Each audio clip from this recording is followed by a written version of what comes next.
4 pour cette fin d'année.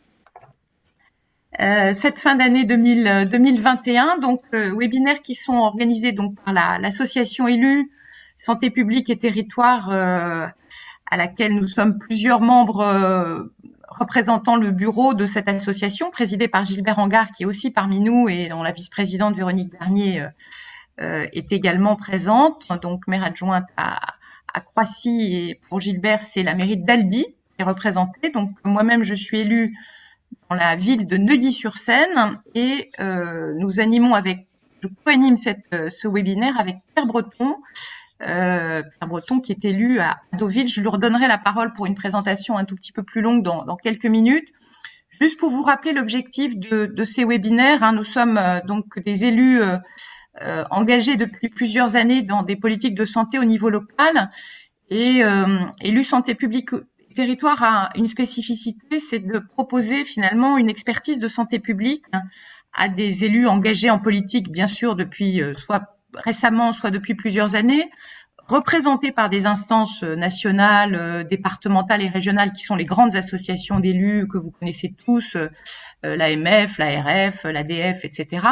La particularité de SPT, c'est que nous, on est vraiment sur une logique d'expertise de santé publique et surtout de mise en réseau finalement de professionnels élus, mais qui sont engagés dans les politiques de santé pour faire du partage d'expérience. Et c'est vraiment la logique de ces webinaires, c'est de pouvoir faire partager pendant 1 heure et demie des expériences de terrain extrêmement concrètes, opérationnelles, avec l'espoir qu'elles vous aident dans vos pratiques, qu'elles éventuellement interrogent les politiques publiques, puisqu'aujourd'hui on va parler à la fois d'exemples d'expériences locales, mais on va aussi interroger la politique publique en matière de conduite des politiques de santé et rôle des collectivités. Donc ça, ce sera un peu l'objet de ce webinaire d'aujourd'hui. Mais voilà un petit peu pour situer le contexte de ces webinaires. Et je crois que beaucoup d'entre vous sont en attente, évidemment, de ces retours concrets de terrain et ce travail d'animation de réseau que fait ESPT.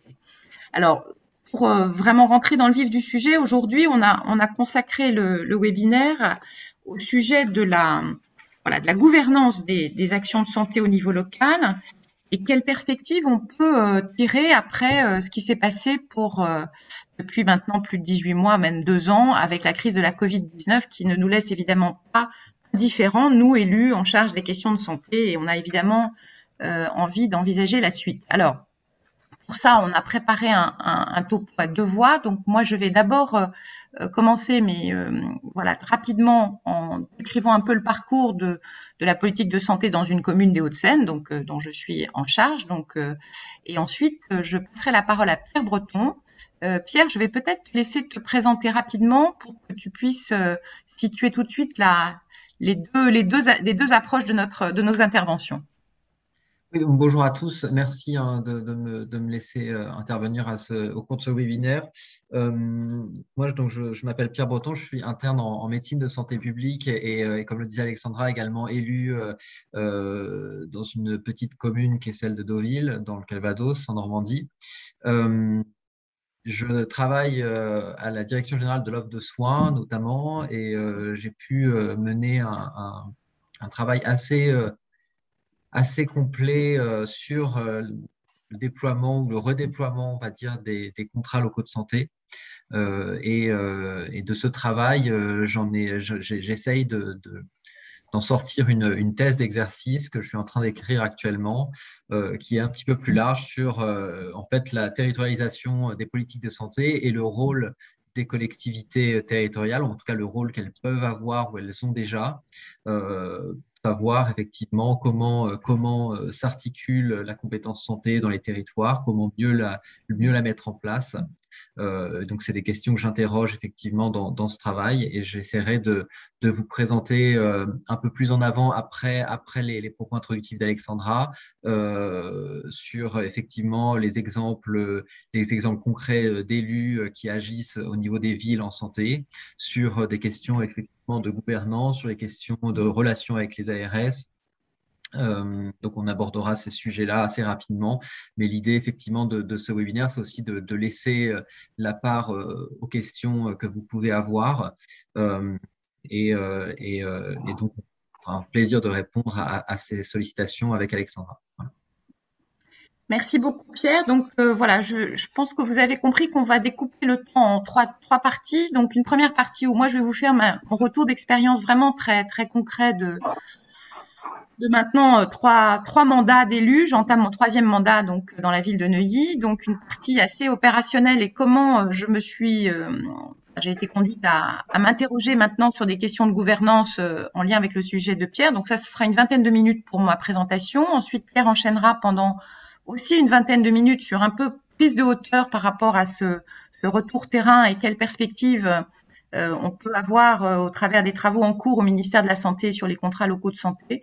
Et ensuite, on vous consacrera vraiment au moins 45 minutes à un temps de questions-réponses pour que vous puissiez interagir. Ça nous paraît vraiment important d'avoir vos retours et peut-être avec des positionnements différents ou en tout cas complémentaires de ce qu'on aura pu vous dire comme au travers de nos témoignages. Alors, je vais commencer rapidement. Donc, moi-même, je suis aussi médecin de santé publique, ancienne interne comme Pierre Breton. J'ai un parcours hospitalier à l'Assistance publique Hôpitaux de Paris pendant une première partie de ma carrière.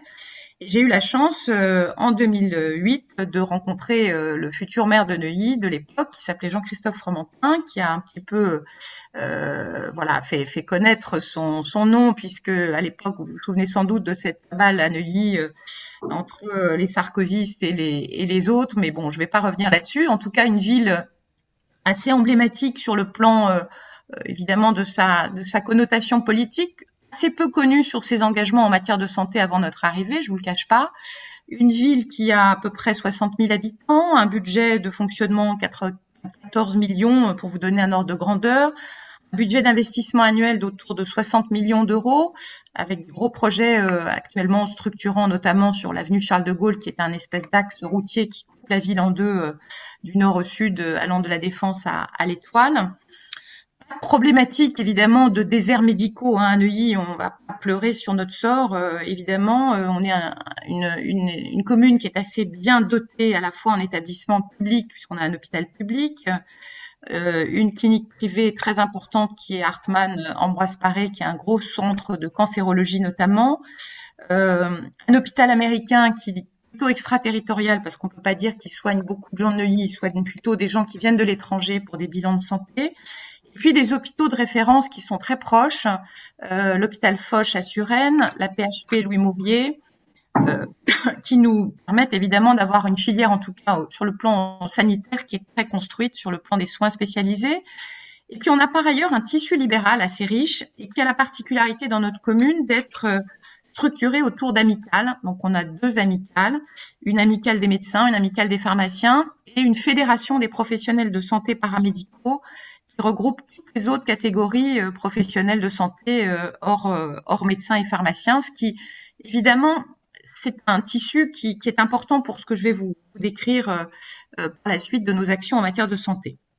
Alors, sinon, dernier point d'environnement et de contexte, on est en milieu évidemment métropolitain, donc la ville de Neuilly n'est rien sans son territoire autour d'elle. On est évidemment, on fait partie d'une intercommunalité que nous appelons Paris-Ouest La Défense.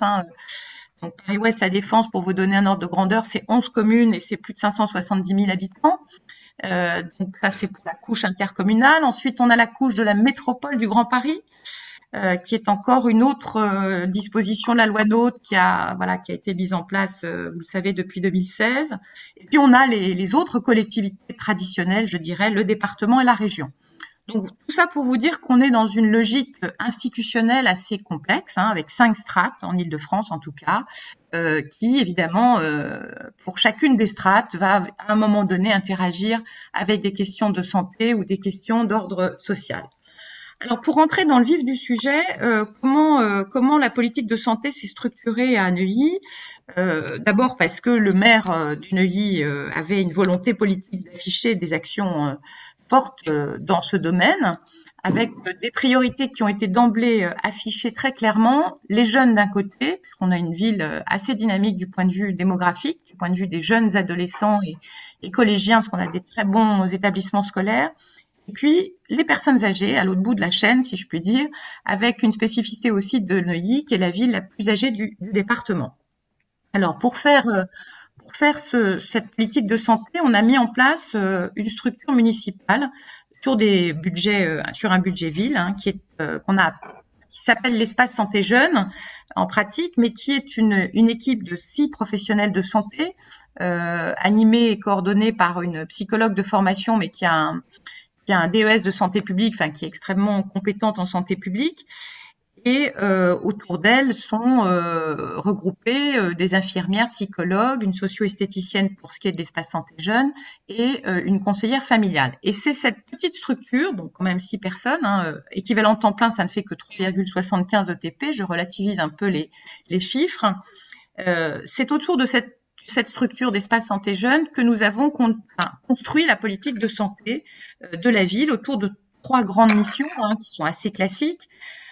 Une mission qui était la prévention, promotion de la santé, donc des actions de communication dans les médias locaux, sur les réseaux sociaux, sur le site de la ville, mais également l'organisation d'événements grand public, des conférences santé qui étaient sur des thèmes extrêmement variés que nous avons menés depuis 2008 sur des champs aussi différents que la maladie d'Alzheimer, le bien vieillir, en passant par l'usage des écrans pour les jeunes, jusqu'à récemment une conférence sur le développement de l'esprit critique, comment lutter contre les fake news, qui a mobilisé énormément de parents et de jeunes d'ailleurs, dans une période où évidemment les sujets d'information n'ont jamais été aussi prégnantes qu'avec la crise de la Covid. Donc ça, c'est un premier levier pour les élus, c'est-à-dire se positionner comme étant un relais d'information sur des sujets de santé publique majeurs en créant des événements qui vont permettre de diffuser à la fois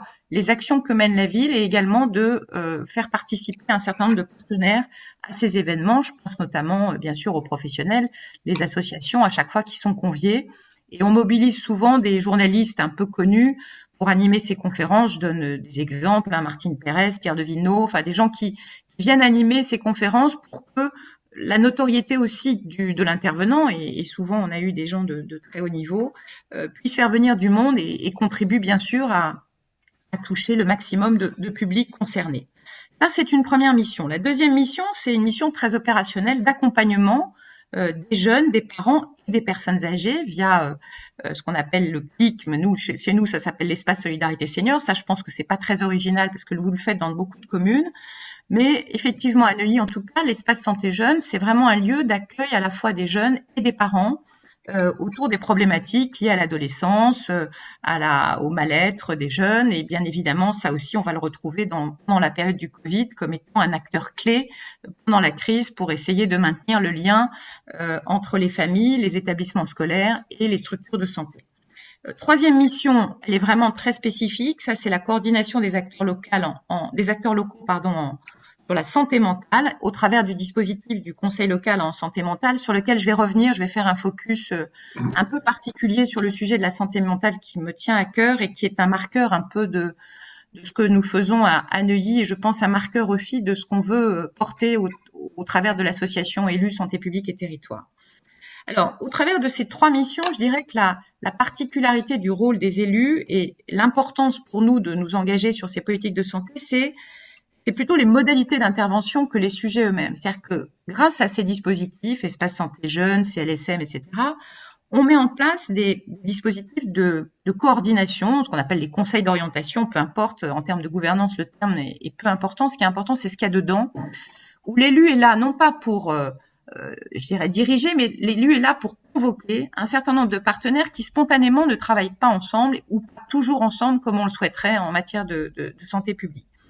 À ce titre-là, on a par exemple autour de l'espace santé jeune, on convoque à la fois l'éducation nationale, bien sûr les collèges et les lycées, les fédérations de parents d'élèves, l'hôpital qui a une unité adolescents et de prise en charge de la psychiatrie des ados, le réseau des maisons des adolescents. Donc, vous voyez qu'au travers de cette politique en matière d'accompagnement des jeunes, on a aussi une politique d'animation de réseau.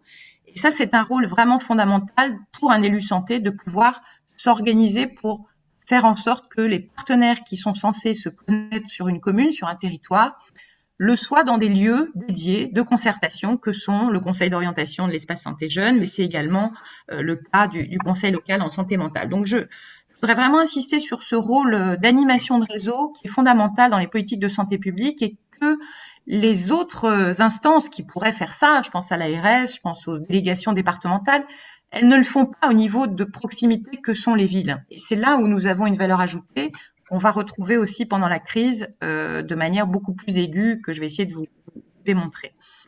Alors, sur la santé mentale, je fais un focus, si vous le souhaitez, si vous le voulez bien, parce que c'est un thème typiquement qui, dans une commune comme Neuilly, on pourrait dire, finalement, qu'est-ce qu'ils ont besoin de faire une politique de santé il y a des établissements, il y a des libéraux, mais sur la santé mentale, moi, j'ai été tout de suite frappée par deux choses. Bon, d'une part, la souffrance en termes d'organisation de l'offre, hein, puisque nous avions des lits de soins d'hospitalisation, pour vous donner une idée, qui étaient à 80 km de Neuilly-sur-Seine, donc toute personne hospitalisée dans le cadre du secteur partait à Clermont-de-Loise. Hein, donc Clermont-de-Loise, non seulement c'est pas dans le département des Hauts-de-Seine, mais c'est même pas dans la région Île-de-France, hein, c'est dans la région Hauts-de-France. Hein.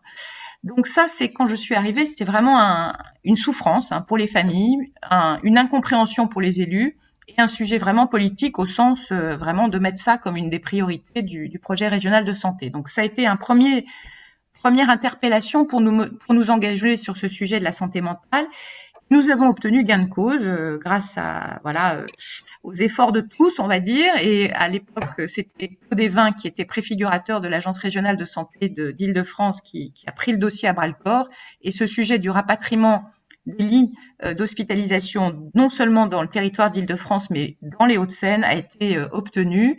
Et nous avons maintenant la MGEN, qui est à Rueil-Malmaison, qui prend en charge les patients hospitalisés en psychiatrie pour des soins urgents pour les familles de Neuilly. Donc, on a évidemment eu satisfaction sur ce premier point. Le deuxième point, beaucoup plus caché celui-là, c'était le sujet de une demande très forte, en fait, que moi j'ai senti très vite dans mes premières permanences municipales dès 2008, hein, des familles complètement perdues et isolées qui venaient témoigner dans ma permanence de difficultés à pouvoir avoir des informations sur les structures qui pouvaient prendre en charge soit un jeune adulte, je dirais, en rupture soit professionnelle, soit scolaire pour des raisons de troubles psychiatriques.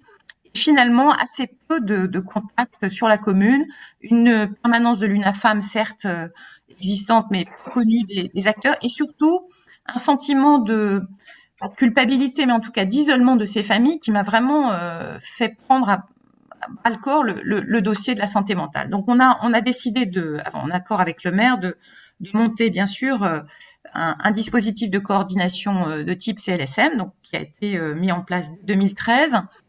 Et concrètement, ce CLSM, donc vous le savez, c'est à la fois ce fameux conseil d'orientation dont j'ai parlé pour l'espace santé jeune, dans la même logique de mettre autour de la table l'ensemble des partenaires de la psychiatrie publique, de l'éducation nationale, du logement, du social, la police, pour des aspects sécurité, et j'en oublie certainement, et bien sûr les associations représentant les familles. Et ces réalisations, c'est effectivement du CLSM, ça a été, là, en un premier temps, de faire prendre conscience au niveau de la ville que la santé mentale, c'était un vrai sujet et que personne n'était à l'abri dans son propre entourage de ces questions-là. On a organisé une conférence grand public qui a fait date, c'était avec le peintre Garouste, donc on est rentré dans le sujet par la culture finalement, en faisant témoigner un peintre très connu au plan international, Gérard Garouste, pour finalement dire vivre avec des troubles psychiques, c'était le titre de la conférence, c'est possible. Et nous avons fait cette conférence en se disant qu'est-ce que ça va donner. On fait intervenir le peintre très connu, on fait intervenir Marion Leboyer qui était à l'époque vraiment en matière de recherche et d'innovation thérapeutique était extrêmement connue aussi, plus des cliniciens, pour dire surtout le message qu'on voulait porter, c'était en gros la santé mentale, c'est un sujet sur lequel la ville veut s'engager. Vous êtes seul avec ces problèmes, il y a des solutions existantes, il y a des perspectives de recherche, il y a des perspectives de traitement. Et la ville de Neuilly s'engage à vous aider avec des ressources locales que nous allons coordonner au niveau de la commune. Et nous avons eu un succès complètement inattendu, c'est-à-dire que la salle était pleine, on a refusé du monde. C'était incroyable de voir, et très touchant d'ailleurs de voir, ces personnes qui, chez elles, étaient un peu isolées et n'osaient pas parler de ces problèmes, venir poser leurs questions et exprimer tout ce qu'elles avaient sur le cœur et tous leurs besoins. Donc ça a été vraiment la révélation de l'intérêt pour nous élus de prendre à bras-le-corps un sujet comme celui-là, de répondre à des besoins à la fois d'information, très concrets, qu'est-ce que je fais quand je suis confrontée à une difficulté, mais pas sur le plan médical, hein, sur le plan souvent de l'accompagnement social, scolaire, professionnel. Donc c'était vraiment la logique d'être en complémentarité avec le secteur. Donc le CLSM est porté à la fois par la ville et par le secteur de psychiatrie de la MGEN, hein, le centre ambulatoire. Oui, alors. Nous avons comme réalisation très concrète, par exemple, nous avons produit un annuaire des ressources locales qui est là aussi un outil complémentaire de ce que peut faire l'ARS au niveau régional et au niveau départemental. Et pour vous donner l'actualité récente, là, donc on a relocalisé les lits de psychiatrie, on a développé bien sûr la structure ambulatoire en mettant en place un hôpital de jour qui n'existait pas quand je suis arrivée. Et là, cette année, nous avons le maillon qui nous manquait, ce qu'on appelle les groupes d'entraide mutuelle, pour compléter le parcours des personnes atteintes de troubles psychiques. Donc, groupe d'entraide mutuelle, pour ceux qui ne le savent pas, c'est géré par une association. En l'occurrence, c'est l'œuvre Falleret qui prend en charge celle de Neuilly.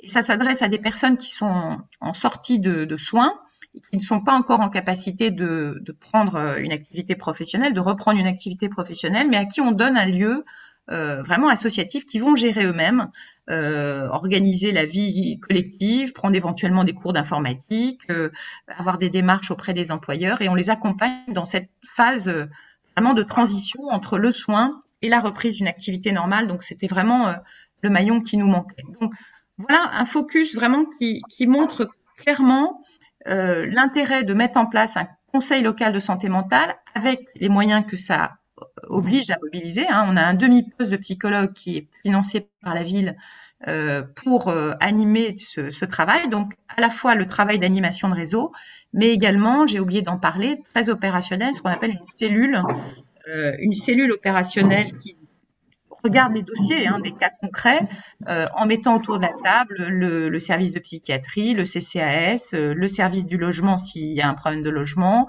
et l'objectif étant de résoudre des situations individuelles.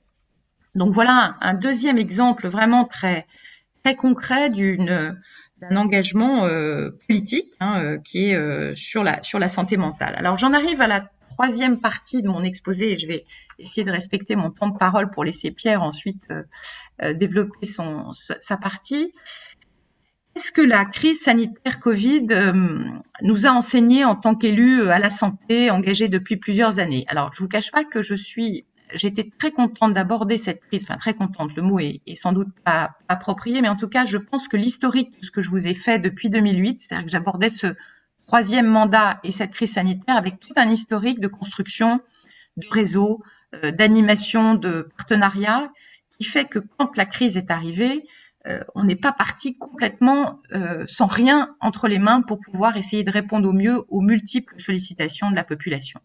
Donc ça, je pense que c'est vraiment important de se rendre compte que cette crise sanitaire, évidemment, je pense qu'on aura des travaux là-dessus, dans les villes où il y avait une organisation préalable, un contrat local de santé, une structuration d'une politique de santé territoriale, je pense que l'amortissement finalement, enfin on a pu amortir quelque part un peu mieux peut-être que les villes qui évidemment n'avaient pas forcément tous ces outils entre les mains pour pouvoir aider et répondre au mieux aux besoins de la population. Donc je pense que ça c'est vraiment important de l'avoir en tête parce que par exemple dès le mois de mars 2020, nous avons été en capacité de repérer les personnes isolées fragiles à leur domicile avec un système de portage de courses, de médicaments qui a été organisé très rapidement par les bénévoles en lien avec le CCAS.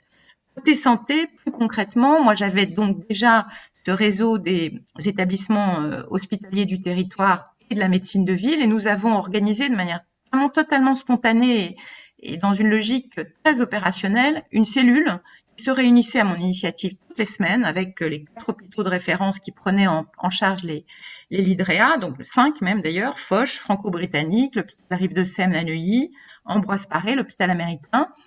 Il y avait à ces réunions hebdomadaires également la médecine de ville, représentée par l'amicale des médecins, l'amicale des pharmaciens, pour échanger sur les difficultés du quotidien, c'est-à-dire concrètement, où en êtes-vous sur les lits de réa, l'occupation, qu'est-ce qu'on peut faire pour vous? Et on a mis en place des solutions très très concrètes, par exemple une ligne directe pour les services des urgences de l'hôpital de Neuilly qui pouvait joindre tous les jours une liste de médecins généralistes volontaires pour orienter des patients qui étaient passés aux urgences pour être suivis à domicile pour une surveillance des cas les moins lourds, avec un système type Covidom a été fait pour la PHP. Il y a eu des solidarités aussi en matière de transfert de patients qui se sont faits vraiment de manière complémentaire à ce que l'ARS faisait dans ses cellules de crise, bien sûr, au niveau régional. Et je ne dis pas que c'était pas du tout un doublon, c'était quelque chose de complémentaire et local.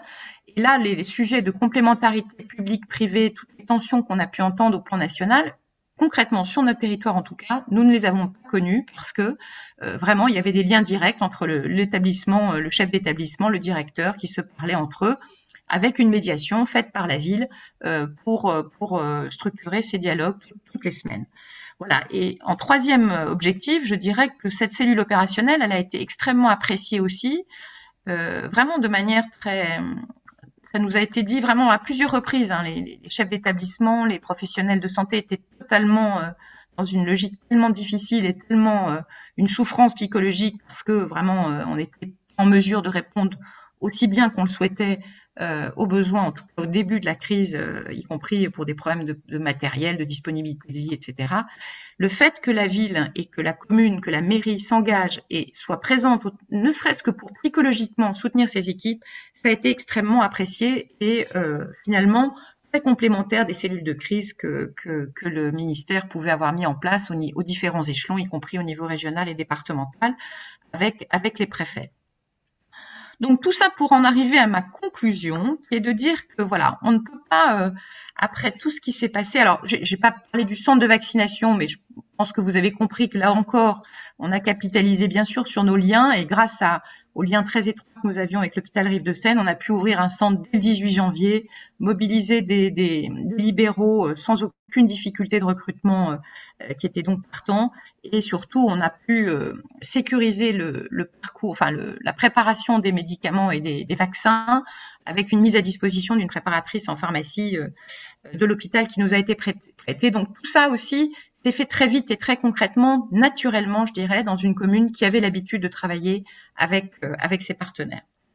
Voilà, donc en conclusion, je terminerai sur trois points. Je pense qu'au travers de ces exemples concrets, enfin en tout cas j'espère vous avoir convaincu au travers de ces exemples que même si la ville n'a pas de compétences en matière de santé, les communes n'ont pas de compétences spécifiques en matière de santé, je ne vois pas comment on peut, après ce qu'on vient de vivre, ne pas reconnaître le rôle fondamental qu'ont joué les mairies, les collectivités locales dans cette crise sanitaire et que finalement le volontariat, la bonne volonté est certes utile, mais qu'elle ne va pas être suffisante pour la suite.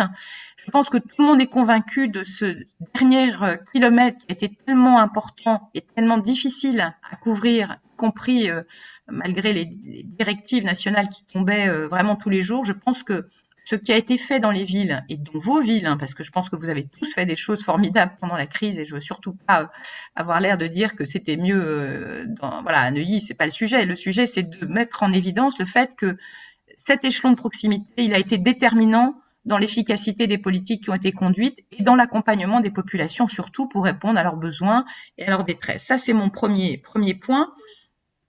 Deuxième point, c'est qu'évidemment, je pense qu'il faut en tirer des enseignements en termes de gouvernance, puisque c'est le sujet de notre webinaire, que la gouvernance doit être décentralisée, y compris en période de crise. Je pense qu'il faut laisser beaucoup plus de marge de manœuvre aux territoires et aux collectivités qui ont des capacités d'initiative formidables. Et je n'ai pas pris ma casquette d'élu du département pour ne pas alourdir mon propos, mais bien évidemment, les départements ont eu un rôle à jouer majeur, y compris pour la vaccination, des personnes âgées isolées dans les EHPAD, dans les résidences autonomie, mais ça, vous le savez aussi.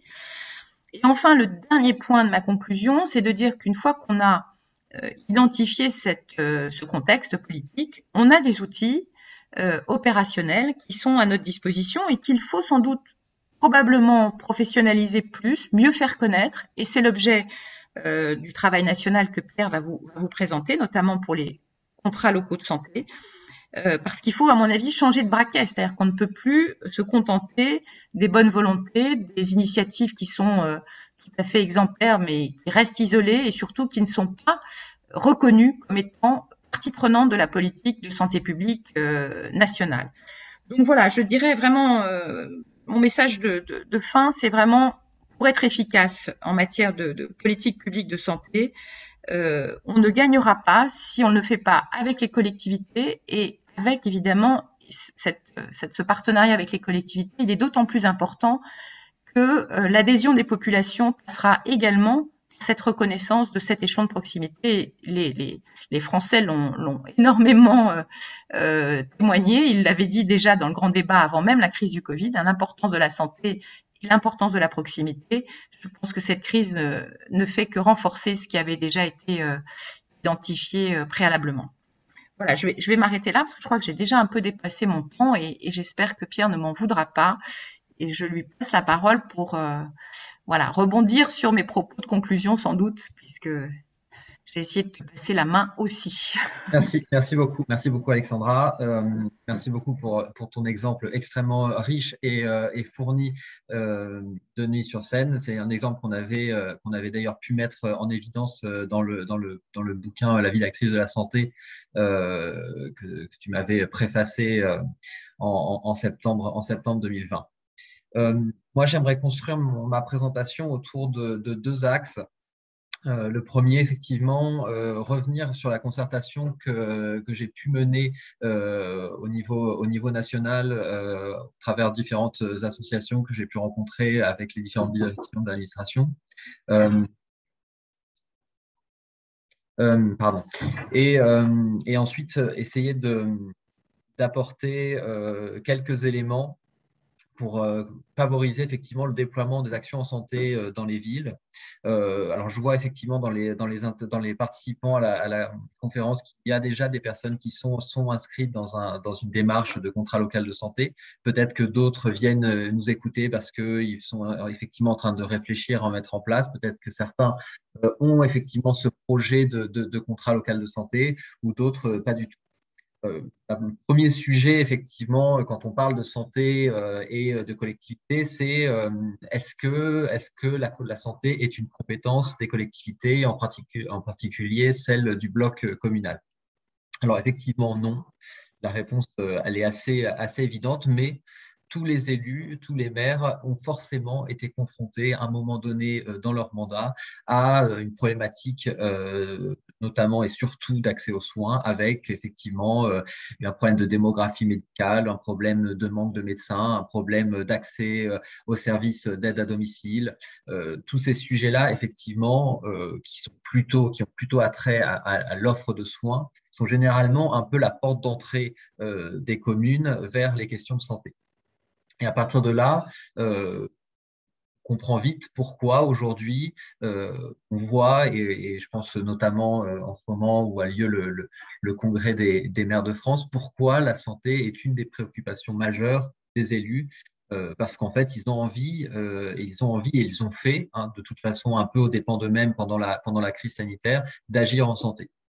Alors, cette crise sanitaire, elle est intéressante parce qu'elle a pu effectivement montrer de manière assez générale l'importance, en tout cas, du rôle des élus locaux dans la territorialisation des politiques de santé, notamment avec le dépistage ou encore plus récemment avec la vaccination. Donc, la concertation que nous avons menée, on l'a menée autour effectivement des villes qui étaient déjà engagées dans un contrat local de santé.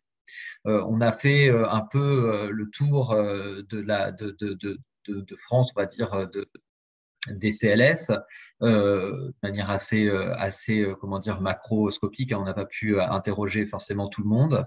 Et donc déjà, pour avoir quelques chiffres, aujourd'hui sur les contrats locaux de santé, on a à peu près 313 exactement, pardon, contrats locaux de santé qui sont signés et 200 qui sont en projet, avec un taux de couverture populationnel qui atteindra les 54,4% une fois que les 200 CLS en projet auront été signés. Alors, c'est effectivement, ça peut paraître assez important déjà, mais ça veut quand même dire qu'il y a la moitié de la population qui qui ne vit pas, en tout cas dans une ville ou dans un interco, qui s'est engagé sur un contrat local de santé. Alors après, euh, c'est pas parce qu'il n'y a pas de contrat local de santé qu'il n'y a pas d'action déjà menée en santé dans la ville. Moi, je me souviens quand on a fait nos reportages au moment d'écrire le livre La vie actrice de la santé, on a décrit beaucoup d'actions qui ne s'inscrivaient pas forcément dans un contrat local de santé.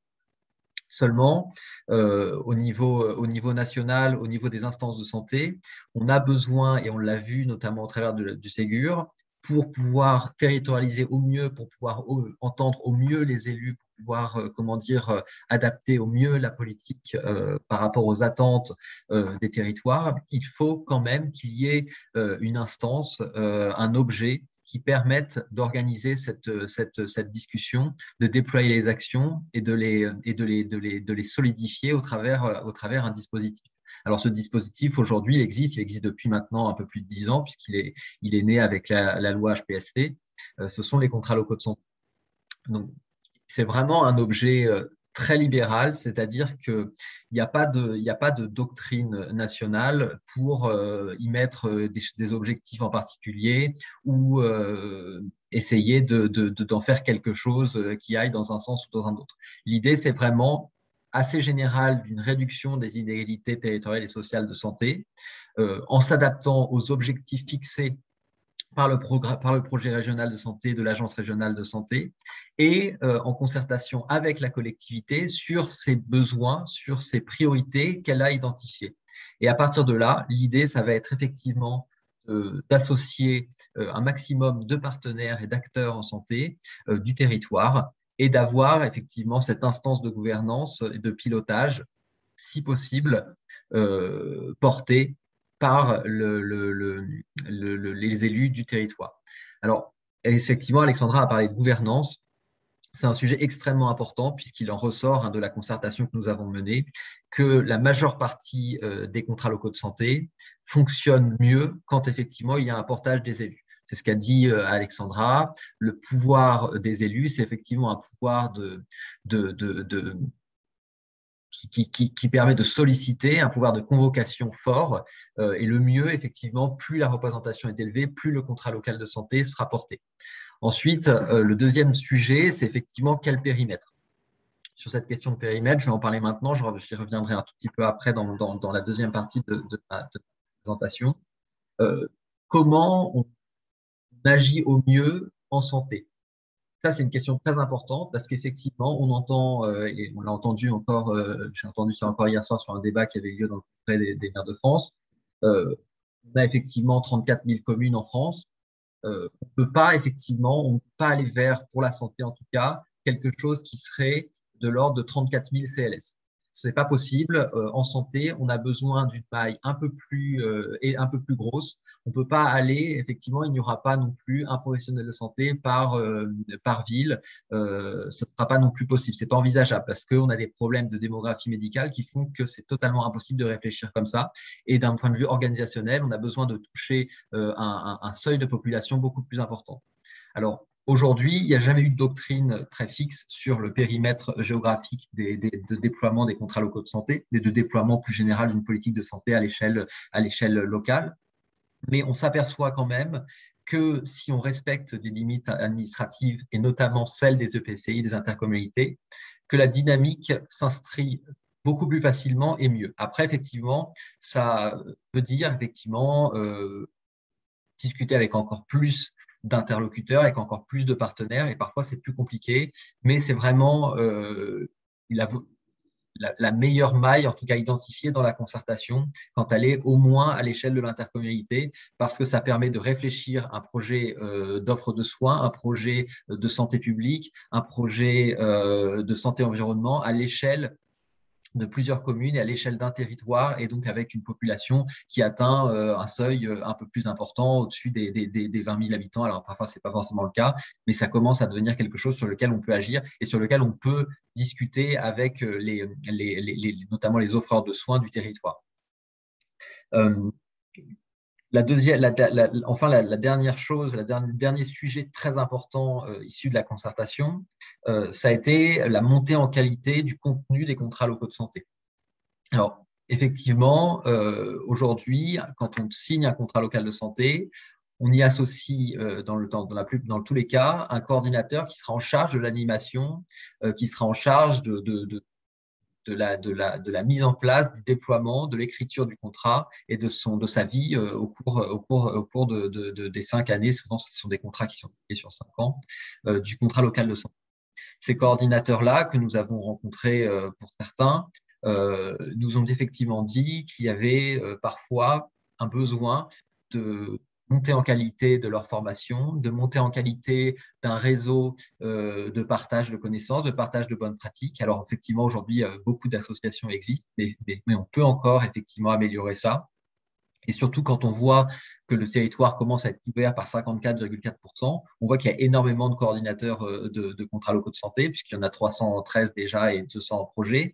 Et l'idée, ce serait effectivement de pouvoir faire en sorte que ces coordinateurs puissent partager entre eux leurs pratiques, puissent mettre en commun leurs forces et s'accompagner sur leurs faiblesses, ou encore accompagner les nouveaux coordinateurs qui arriveront.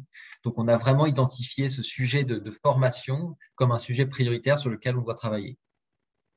Donc maintenant, la deuxième partie de ma présentation, c'est comment on fait pour favoriser ce déploiement, pourquoi on doit le favoriser, pourquoi favoriser plutôt le contrat local de santé plutôt que juste laisser effectivement agir les élus sur des actions de santé, pourquoi et comment l'articuler avec les politiques qui sont menées déjà à l'échelle des territoires.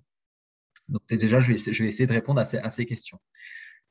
Premier sujet pour faire le lien avec ce que je viens de terminer sur le sujet le plus concret pour l'instant, c'est sur la formation.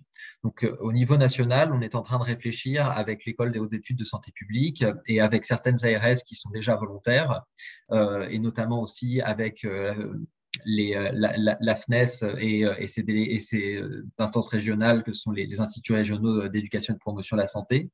Et aussi, on est en train également d'entamer une discussion avec le Centre national de la fonction publique territoriale pour pouvoir monter une formation qui durerait 1 an, de montée en qualité, basée sur justement le savoir expérientiel, sur l'intervention d'experts en santé et en territoire, pour pouvoir déjà avoir une reconnaissance de la qualité de formation des coordinateurs CLS et un accompagnement pendant 1 an d'action en santé, de rédaction de contrats, un accompagnement qui se fera au travers de différentes sessions organisées, de partage entre les coordinateurs CLS qui auront décidé de participer à cette formation. L'idée, effectivement, c'est de pouvoir déployer cette formation le plus tôt possible. Et on aimerait bien, effectivement, que ce soit disponible en 2022. Ensuite, pourquoi développer le contrat local de santé plutôt qu'autre chose ? Effectivement, si je devais faire une présentation de mon travail de thèse d'exercice, je pourrais rentrer sur quelque chose de beaucoup plus conceptuel, de beaucoup plus complexe, avec peut-être une remise à plat des compétences, une remise à plat de toutes les questions de déconcentration, de décentralisation, de dévolution, de délégation de compétences. Sauf que là, effectivement, on est dans des perspectives où on part sur effectivement une action des collectivités qui se place plus autour de la contractualisation. Alors, plusieurs choses illustrent ça. Donc, effectivement, les contrats locaux de santé, si on parle que de la santé, mais notamment les contrats de relance et de transition écologique qui sont développés dans les 830 et quelques EPCI dans tout le territoire français. Alors, je vous parle de ces contrats de relance et de transition écologique parce qu'ils sont une opportunité majeure de déploiement d'actions en santé, parce que peut-être que certains d'entre vous l'ont fait, mais dans la signature du contrat de relance et de transition écologique, on peut effectivement y inscrire, si on veut, s'il y a une volonté d'agir en santé, des objectifs.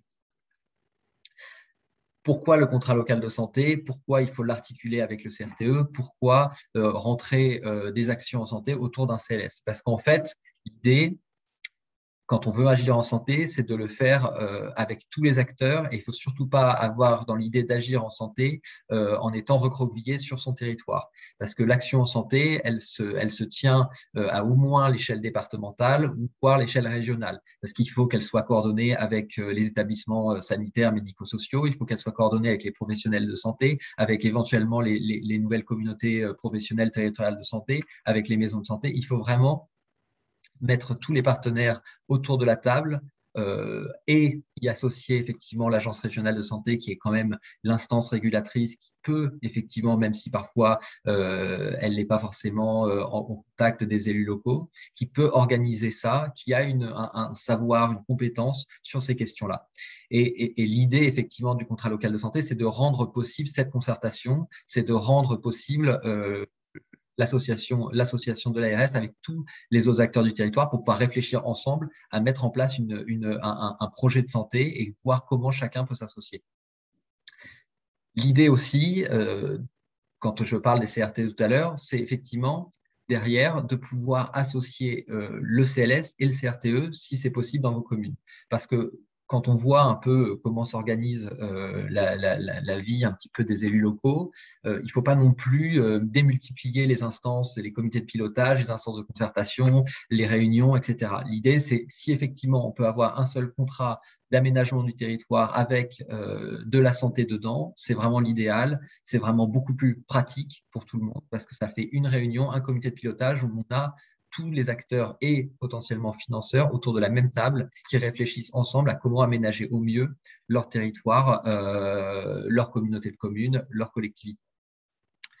Donc voilà, ça répond aussi à la question du comment. C'est vraiment essayer de faire agir ensemble les acteurs. Alors, pour ceux qui n'ont pas encore développé de contrats locaux de santé, il faut essayer, effectivement, quand on se lance dans la démarche, ne pas avoir une ambition démesurée. Moi, ce que j'ai pu en tirer de la concertation, il faut plutôt partir sur des objectifs assez restreints, assez simples à la base, parce que on n'a pas encore forcément l'habitude de travailler en santé au niveau des collectivités territoriales, et donc il faut parfois accepter de juste déjà mettre autour de la table tous les mêmes acteurs sur des projets assez simples pour ne pas décourager les acteurs et pour ne pas forcément mettre un coup d'épée dans l'eau en mettant en place un contrat local de santé. Enfin, sur les perspectives que l'on peut avoir, c'est effectivement cette idée d'avoir un seul contrat à terme qui permette d'englober tous les sujets d'aménagement du territoire et de santé. C'est favoriser, améliorer la relation en santé, le dialogue territorial entre les ARS et les élus. C'est permettre effectivement en santé d'avoir des territoires beaucoup plus résilients et organisés.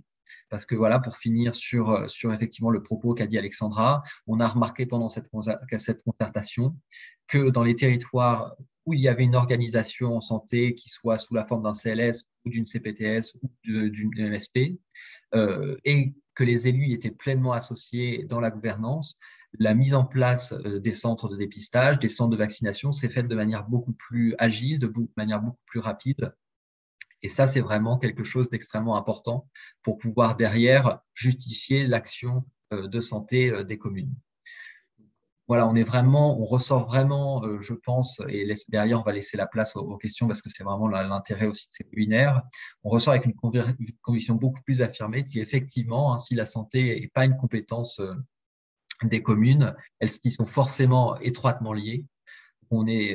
L'idée, c'était vraiment de rappeler quel levier existe pour traduire concrètement cette conviction avec effectivement la généralisation des contrats locaux de santé, la fédération des acteurs de santé sur un même territoire et l'idée de mobiliser tout le monde autour d'un projet commun. Voilà, je vous remercie.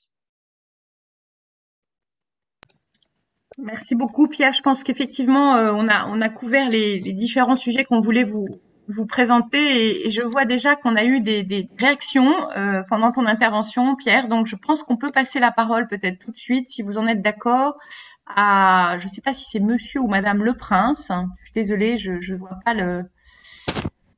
Mais vous posez une question très, très intéressante sur l'articulation CLS et CPTS. Donc, est-ce que vous pouvez la forme... Ah ben c'est Madame, excusez-moi, Pays de la Loire. Voilà. Oui, bonjour.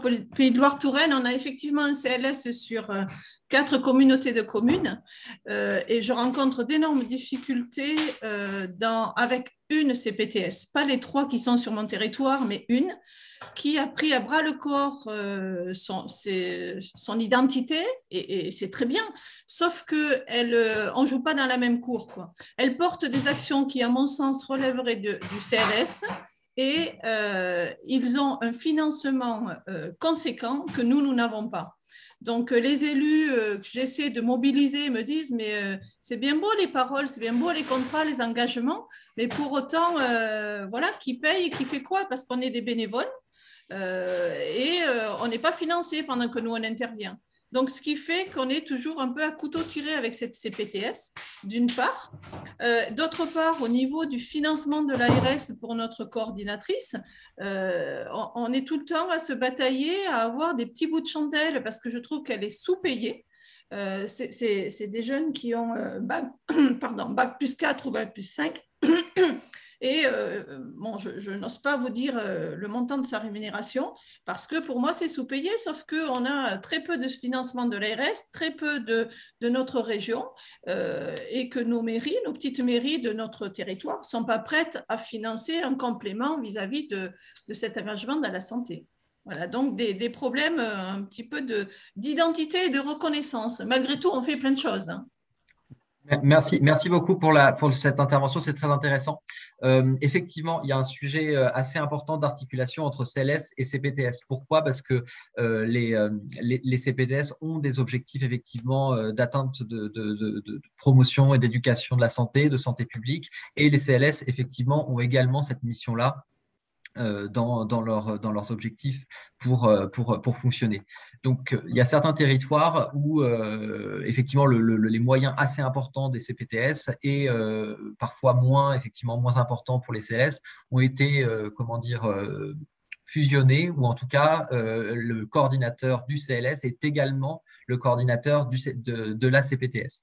Alors, c'est assez faisable dans les CPTS qui englobent plusieurs CLS. On peut avoir effectivement un coordinateur qui va être le coordinateur de plusieurs CLS et de la CPTS en même temps, ce qui résout le problème des financements. Mais effectivement, pour que ce soit possible, il faut avoir une entente avec la CPTS à la base.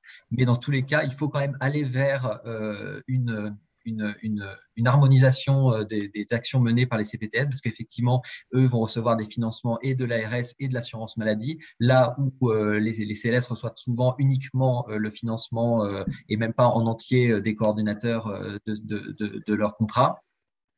Donc, il faut travailler forcément ensemble. Certains ont trouvé la solution en mettant en place une instance commune dans le pilotage de leur CLS ou de la CPTS. Effectivement, dans certains territoires, ça peut pas forcément être évident, mais peut-être que en essayant peut-être d'englober les autres CPTS dans la gouvernance, ou en essayant de trouver un moyen de faire en sorte que le coordinateur des autres CPTS puisse travailler ou devienne aussi le coordinateur CLS, ça pourra peut-être faire en sorte que la dernière CPTS avec qui vous avez du mal à travailler soit plus enclin à vous rejoindre sur certains sujets. Mais il y a vraiment un rapprochement à faire entre CLS et CPTS. Il faut que les deux objets continuent d'exister parce que le CLS, c'est l'objet effectivement de la commune, c'est l'objet des élus, c'est l'objet gouverné par les élus. La CPTS, c'est l'objet gouverné par les professionnels de santé, leur organisation. Mais il faut qu'il y ait, je pense, beaucoup plus de liens et beaucoup plus de connexion entre CPTS et CLS. Sinon, effectivement, on va se retrouver avec deux instances différentes qui travaillent sur les mêmes objectifs et ça risque de démultiplier sans forcément avoir une potentialisation intéressante. Oui, mais je vous rejoins à moitié. Oui, effectivement, on a tous les mêmes objectifs, on se chevauche même aussi, mais pour autant, on ne joue pas dans la même cour par rapport au niveau financier. Ça, c'est clair, net et précis. je regrette, hein, sans langue de bois, moi, les médecins qui, entre midi et 2, on leur paye des formations avec pique-nique, détente, etc. Nous, petits élus de communes, on donne de notre temps et de notre argent parce qu'on n'est pas rémunérés. Et pendant ce temps-là, eux, les professionnels de santé sont rémunérés. Donc, quand même, on n'est vraiment pas au même niveau. Gilbert a demandé la parole, mais si vous me permettez, je veux juste intervenir aussi dans ce débat qui est extrêmement passionnant parce qu'on est au cœur me semble-t-il, du sujet de la gouvernance. Parce que là, en fait, si on regarde les choses de manière un peu pragmatique, les CPTS, en général, elles ont été portées, si je dis pas de bêtises, Pierre, plutôt par les ARS, hein, dans une logique de coordination des libéraux pour essayer d'organiser, de structurer l'offre ambulatoire et l'offre libérale. C'est donc une initiative qui est plutôt prise par les ARS. Les CLS, a priori, c'est une démarche qui normalement doit être portée plutôt par les élus, en lien bien sûr avec les tutelles, mais on est en plein dans le cœur du sujet. C'est-à-dire, est-ce qu'aujourd'hui, dans un territoire où effectivement il y a concurrence entre CPTS et CLS, hein, si on le présente comme ça, objectivement, c'est de l'argent public dans les deux cas, c'est le territoire, c'est la population, il y a un moment donné, il faut que ça s'arrête en termes de concurrence et qu'il y ait quelqu'un qui dise voilà, on met de l'ordre là-dedans et on met les acteurs autour de la table et on trouve un compromis pour que chacun trouve sa place et que les financements soient faits de manière équilibrée entre les différents acteurs. Et ça pose la question qu'on n'a pas du tout abordée dans notre présentation et ça a été un peu mis en avant pendant la crise. On voit bien que pendant la crise, qui avait le pilotage vraiment très opérationnel de la gestion de crise sur les territoires, c'est le préfet. Le préfet tout court, hein, l'ARS, le préfet. Et là, on est en train de passer dans une phase où on va probablement petit à petit essayer de désarmer progressivement les centres de vaccination. Le pilotage de ce désarmement, en tout cas dans mon département, je peux vous dire qu'il n'y a pas un alignement purement stratégique entre ce que dit le préfet, qui lui veut absolument maintenir une offre de vaccination parce que c'est la parole du président de la République et c'est tout à fait légitime, il faut vacciner, continuer, etc., la parole de l'ARS, je vous donne un exemple vraiment vécu dans mon département, qui est plutôt de dire attention, les centres de vaccination nous ponctionnent un certain nombre de professionnels de santé aujourd'hui qui sont des vacataires habituellement dans des établissements de santé et du fait de la tension RH qui existe actuellement, vous êtes tous au courant de ça, dans les structures hospitalières, qu'elles soient publiques ou privées d'ailleurs, hein, c'est absolument pas spécifique au public, il y a une tendance à dire on va arrêter d'aspirer du professionnel dont on a besoin pour le soin dans des centres de vaccination parce que tout simplement ils étaient jusqu'à maintenant beaucoup mieux payés et beaucoup mieux rémunérés. Donc on est en plein dans le sujet de la gouvernance, là me semble-t-il, de clarifier une bonne fois pour toutes, quel que soit le choix. Hein. Je veux dire, moi je prends pas position, mais à un moment donné, il faut qu'il y ait quelqu'un qui décide. Quand on paye quelque chose, et c'est de l'argent public, donc que ce soit un maire d'ailleurs, ou que ce soit un directeur d'ARS ou un préfet, dans les trois cas, c'est de l'argent public de nos citoyens. Donc on n'a pas le droit, si vous voulez, de gaspiller, on n'a pas le droit de faire des doublons, et on doit se mettre d'accord sur des priorités, etc. Après, que le chef soit le préfet, l'ARS, me semble-t-il, l'élu doit avoir quand même un rôle. C'est un sujet de gouvernance, de bonne entente. Tout ça peut se faire de manière participative. Il n'y a pas que, moi je suis pas forcément pour le principe d'un chef unique. Il peut y avoir aussi un triumvirat qui décide de manière concertée, intelligente, à l'appui d'un diagnostic territorial qui est documenté. Et c'est là où probablement, dans nos propos peut-être, on n'a pas insisté là-dessus dans les contrats locaux de santé. Je pense que pour que ça marche vraiment, il faut qu'il y ait une évaluation sur des indicateurs objectifs, concrets, ils vont mettre d'accord tout le monde autour de la table, hein, parce que une fois qu'on met des chiffres sur une table, en général, ça calme un peu les velléités de certains qui disent non, ça marche pas comme ci, comme ça.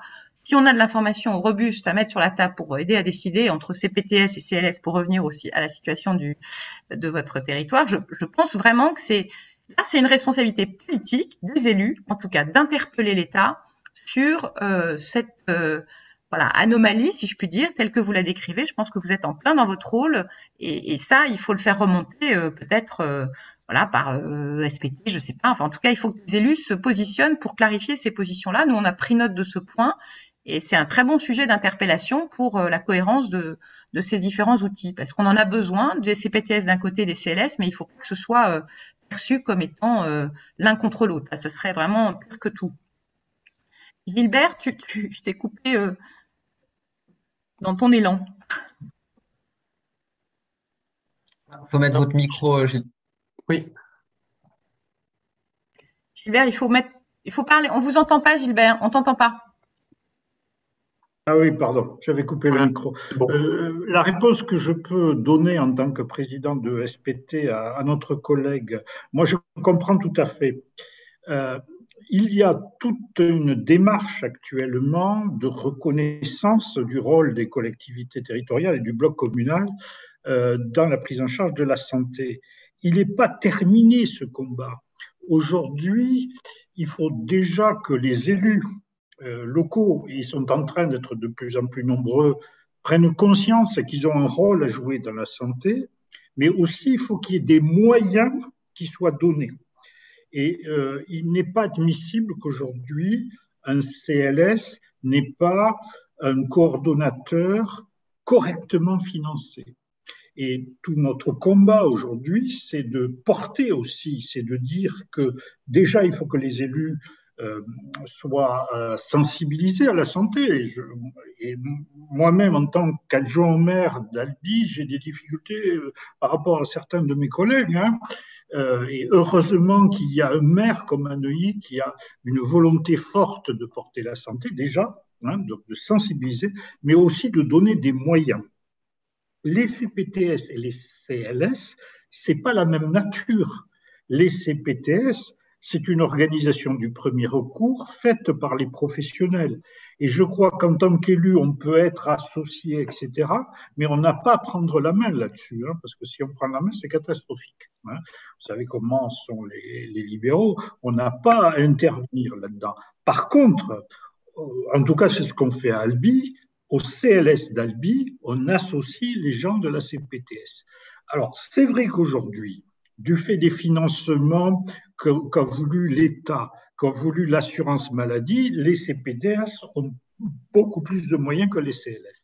Et ça, il faut le combattre. C'est un combat que l'on porte à ESPT pour une reconnaissance, mais aussi financière,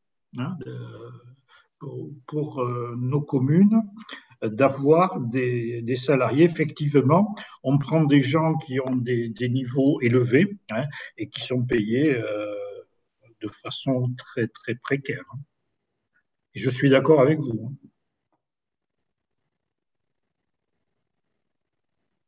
En tout cas, merci beaucoup pour l'intervention et la question, parce qu'on voit bien que c'est un peu le problème des contrats locaux de santé. Effectivement, aujourd'hui, on voit bien que, comme l'a dit très bien Pierre, il faut être assez pragmatique et peut-être se fixer des objectifs restreints, mais en même temps, c'est un moyen de donner de la visibilité à des actions qui sont menées par plein d'acteurs différents, les élus, les communes bien sûr, mais pas que, le département, les associations, etc. Donc, c'est un peu fastidieux parce que c'est un exercice de compilation de ce qui existe. Si on veut vraiment que ça marche, il va falloir donner des crédits supplémentaires pour pouvoir mettre en place des choses nouvelles. Sinon, si c'est juste pour entériner l'existant, on ne va pas aller très loin. Et donc, je pense que vraiment, il y a un vrai challenge dans le portage politique au niveau national de faire en sorte que ça devienne finalement l'équivalent du CRTE, parce que le CRTE, personne n'a discuté. Comme il y avait plein d'argent à distribuer, tout le monde s'est mis d'accord. Quand il y a beaucoup d'argent à distribuer, en général, ça facilite beaucoup le dialogue et la concertation. Les CRTE, les communautés de communes, elles ont signé, elles ont signé leur contrat. C'était nouveau, c'est de l'argent à récupérer. Et voilà, je pense qu'il y a eu moins de difficultés. Et c'est vrai que il faudrait quelque chose d'aussi puissant que le CRTE quelque part si on veut vraiment construire un outil. Alors, soit on fait un CRTE, on intègre, comme disait Pierre, un volet santé dans tous les CRTE, mais c'est manifestement pas parti pour, et il y en a plein qui sont déjà signés, en tout cas première génération. Voilà, donc moi je pense que c'est quand même un sujet d'interpellation qu'il faut absolument partager, que SPT doit pouvoir porter, parce que on peut pas embarquer des maires et les collectivités sur les CLS si on n'a pas la réponse à ce sujet de l'ambition politique et du part et des financements derrière qui vont avec, parce que sinon ça va être assez compliqué. Mais je pense que Pierre en est bien conscient. Je ne sais pas si tu veux rajouter quelque chose là-dessus, Pierre. Sur le sujet, effectivement, CRTE et CLS, l'objet CLS, là où c'est un peu plus difficile que sur les CPTS, c'est qu'effectivement, les CPTS, c'est finalement l'organisation d'une offre de soins avec des acteurs qui, de toute façon, produisent quelque chose. Les CLS, ça a toujours été un objet, comme il n'y a jamais eu de doctrine nationale sur le CLS, beaucoup moins clair et beaucoup moins porté. Même si aujourd'hui, il y avait quand même, on retrouvait dans la mesure 33 du Ségur de la santé la volonté d'améliorer le dialogue territorial et l'implication des élus. Sauf qu'effectivement, ça n'a pas vraiment été traduit en actes, même si on voit quand même malgré tout des volontés d'associer, hein, par exemple notamment au financement des établissements de santé dans la proposition de loi 3DS, les collectivités territoriales. Sauf qu'il y a quand même, moi, ce que je remarque, deux vitesses. En fait, il y a des collectivités qui sont des collectivités souvent relativement urbaines, qui ont des moyens, qui ont compris effectivement l'intérêt d'investir en santé et qui du coup généralement financent par elles-mêmes le poste coordinateur de leur CLS et finalement ont monté un CLS pour avoir une relation construite, une base de relation construite avec l'ARS notamment et les autres partenaires autour de ce CLS. Et donc ils financent eux-mêmes leur coordinateur et ça pose pas trop de sujets. Là où c'est un peu plus compliqué et là où je pense qu'il y a vraiment un enjeu à réfléchir peut-être à une articulation CRTE, avec le CRTE, c'est dans les communes et dans les collectivités qui sont beaucoup plus rurales, où effectivement il y a un manque de moyens et où la plupart des élus sont en plus bénévoles et où les coordinateurs on a besoin effectivement d'un niveau de formation identique, mais qui ne va pas forcément avoir les mêmes moyens, puisque les collectivités n'ont pas les mêmes moyens. Donc là, dans cette situation, effectivement, soit on réfléchit à une articulation avec le CRTE, qui est actuellement l'objet venant de l'État, entre guillemets, qui arrive avec effectivement des financements importants, ou alors il faut réfléchir à mutualiser, voire encore plus large que son interco ou que sa commune, pour pouvoir mettre en commun des moyens et pour en tout cas le sujet de santé, voir de manière encore plus macro et au-delà de sa collectivité, que ce soit sa commune ou son intercommunalité. Parce qu'effectivement, c'est un vrai sujet. Aujourd'hui, moi, je pense qu'il faut pousser effectivement à mettre plus de moyens pour permettre les élus, en tout cas les collectivités, d'agir sur la santé. Mais si on veut fonctionner avec les outils qui existent aujourd'hui et rester très pragmatique, il y a deux possibilités. Effectivement, soit mutualiser ses forces avec les intercommunalités ou les communes environnantes quand on est en milieu rural, ou soit effectivement essayer d'aller vers le CRTE. Alors, il va y avoir des avenants, ce sont des contrats qui sont très souples. Il y aura la possibilité de faire des avenants pour les CRTE qui sont déjà signés. Et d'ailleurs, le ministère de la Cohésion des Territoires a vraiment le sujet de la santé en tête et ils vont essayer effectivement d'apporter des solutions pour les prochains avenants des CRTE sur la santé.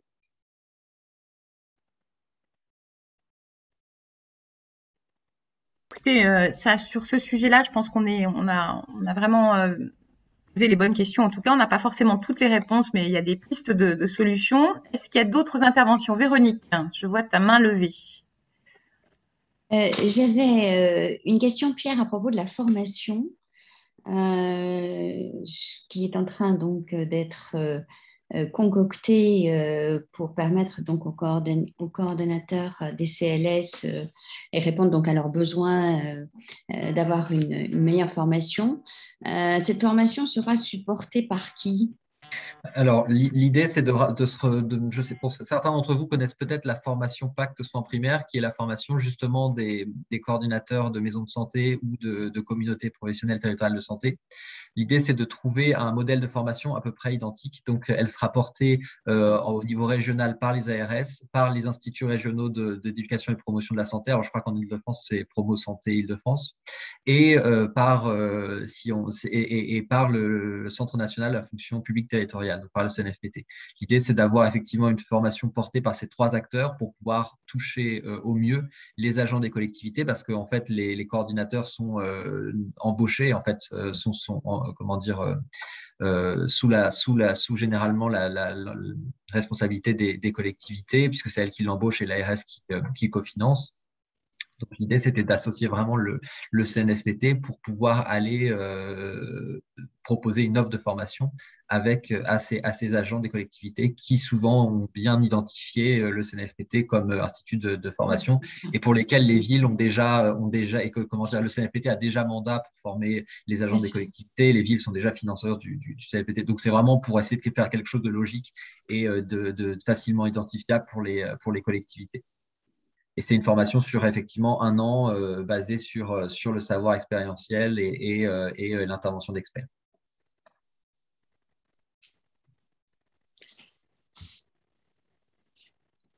Ok. Gilbert, je vois ton pouce ou ta main levée, mais je ne sais pas si c'est de l'ancienne intervention ou si c'est une nouvelle prise de parole. Donc, tu nous dis. Oui, c'est une nouvelle prise de parole. Alors, très je bien. me suis embrouillé dans les pouces, les mains, les trucs que je maîtrise mal.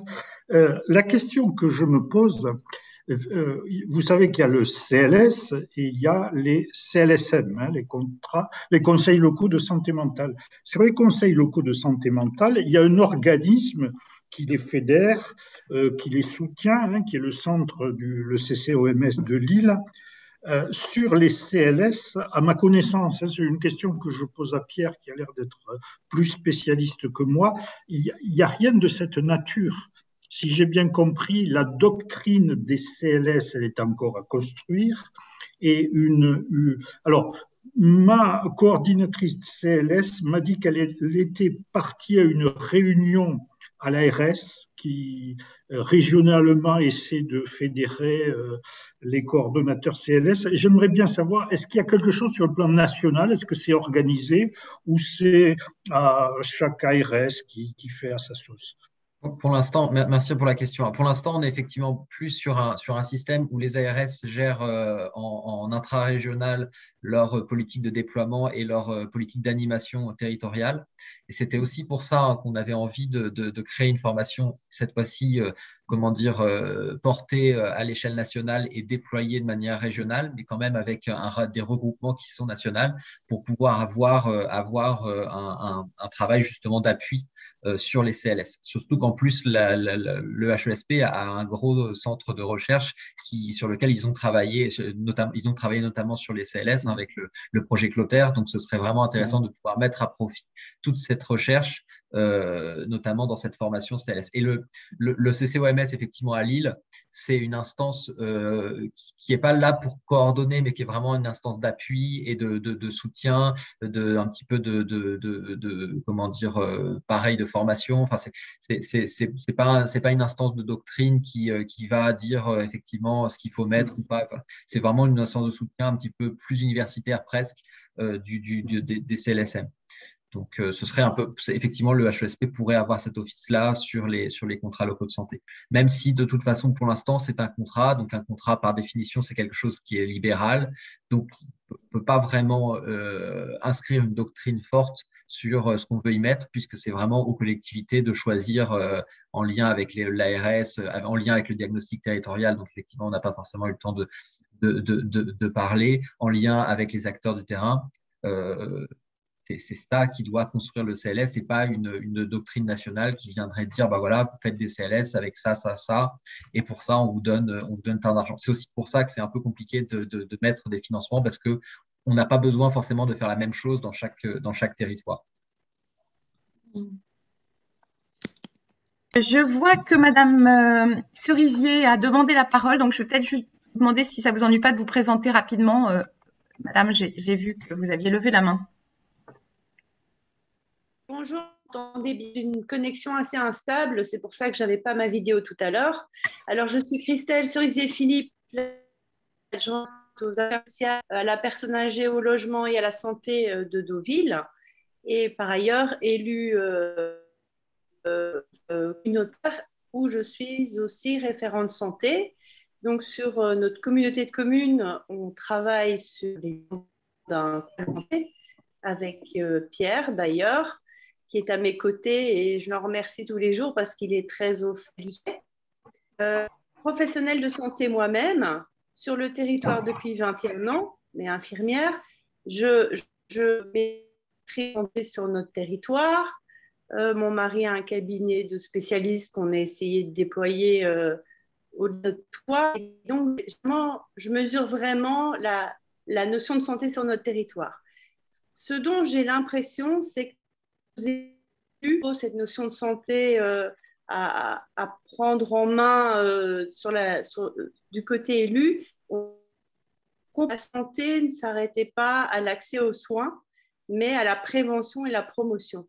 Et je pense que les CLS, pour embringuer un petit peu tous les acteurs locaux, c'est vraiment pour faire de la prévention. Et j'ai vraiment l'impression qu'en France, puisque je suis belge d'origine, on n'a pas décidé de mettre cet argent dans la prévention et la promotion pour la santé. Donc, c'est vraiment nouveau et c'est vraiment une question de culture qui va faire en place pour effectivement essayer de financer toutes ces actions de prévention et je fais partie des réunions en ce moment avec les élus sur les investissements du secteur de santé. Bien que c'est nouveau pour les élus et en même temps c'est nouveau aussi pour les élus que les élus interviennent un petit peu dans leurs décisions et dans ce qu'ils ont demandé aux établissements urbains, puis ils ont interrogé les établissements au moment où ils étaient en pleine crise sanitaire et où ils n'ont pas répondu. Pas bien de trouver sa place, patauge un petit peu, mais ça va se mettre en place, j'ai envie de dire. Il faut vraiment attendre que la santé en général prenne sa place sur nos communautés de communes, sur nos communes, et puis nos élus sont traînés. Donc, ils ont pas du tout cette notion de prévention et de promotion. Voilà, c'est tout ce que je voulais dire.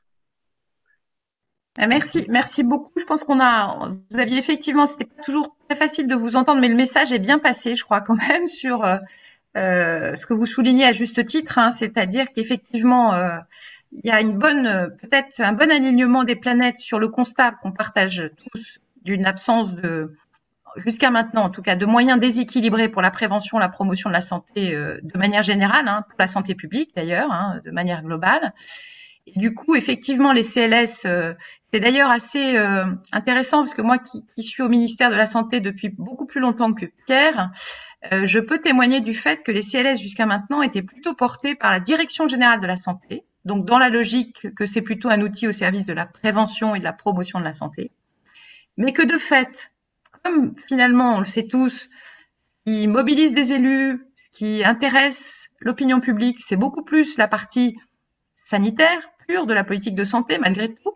Hein, on se mobilise quand il faut fermer une maternité, quand on ferme des lits dans psychiatrie, etc. Mais quand on s'agit de parler de prévention et de promotion de la santé, on a moins d'élus qui se mobilisent jusqu'à maintenant. Enfin, c'est vrai que c'était quand même beaucoup moins le sujet. Je pense qu'avec la Covid, avec ce qui s'est passé sur la vaccination, bon, je ne vais pas faire de mauvais esprit, mais on sait très bien que pendant la période de mars à avril 2020 et même, on avait des élections.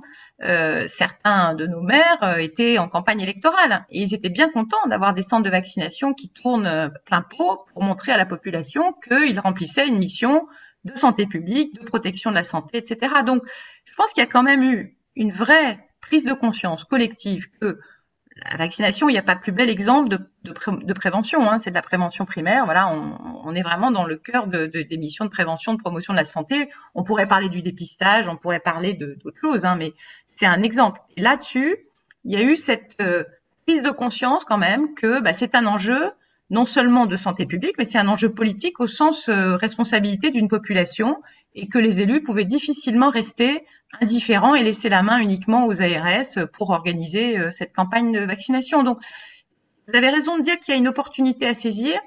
Il faut qu'elle soit suffisamment rapide en retour d'expérience de la crise pour pas qu'on perde toute l'expérience, qu'on oublie très vite. Hein. On passe souvent très vite à autre chose et c'est vraiment maintenant qu'il faut battre le fer. Il y a une campagne électorale importante qui s'annonce là en 2022. Je pense que c'est à nous, élus, dans les différentes instances dans lesquelles on peut siéger, et l'association Élus Santé publique et Territoire, évidemment, doit prendre sa part dans ce débat politique avec l'expérience qu'on a. Mais je pense que c'est un bon moment de faire passer des messages un peu fort là-dessus. Et voilà, ce que vous avez dit est tout à fait juste, hein. Rééquilibrer la prévention par rapport aux soins, aux sanitaires purs, donner des moyens et donc du coup donner une dynamique au CLS qu'ils n'ont pas aujourd'hui en l'absence de ces moyens.